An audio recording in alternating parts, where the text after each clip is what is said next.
खबर है महाराष्ट्र के धुले जिले की, जहां अवैध शराब तस्करी थमने का नाम नहीं ले रही है। हालांकि पुलिस और प्रशासन शराब तस्करों के खिलाफ लगातार कार्रवाई कर रहा है। इसी 40 गांव रोड थाना क्षेत्र में पुलिस ने गुप्त सूचना के आधार पर कार्रवाई करते हुए न सिर्फ अवैध शराब का बड़ा जखीरा पकड़ा है, बल्कि 3 तस्करों को गिरफ्तार किया है, जिनकी पहचान चंद्र प्रकाश पाटिल, नारायण माली और श्रीराम बाबर के रूप में हुई है, जो एक वाहन की डिक्की में शराब छिपा कर ले जा रहे थे।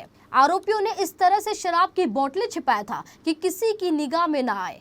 वाहन की डिक्की के अंदर शराब की बोतलें रखी थी और ऊपर से पतरा लगा दिया था, लेकिन पुलिस ने वाहन की अच्छे से तलाशी ली, तब जाकर शराब बरामद हुई। बरामद अवैध शराब की कीमत 3 लाख से अधिक बताई जा रही है। फिलहाल पुलिस मामले की जांच कर रही है। MH15 DK 2027 नंबरची गाडी आहे, छोटा हत्ती आहे.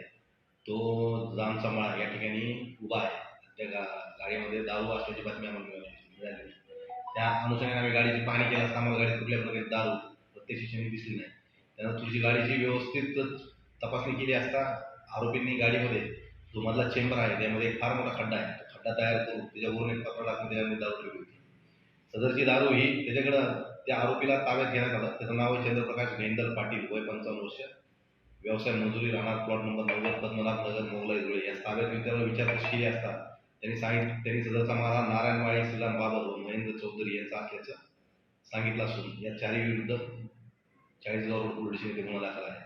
यांनी अत्यंत दारू वाहतुकीसाठी नवीन शक्कल लढवलेली आहे.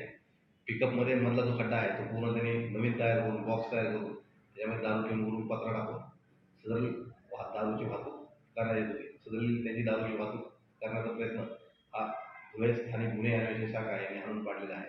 पुढील तपास 40गाव रोड पोलीस स्टेशन.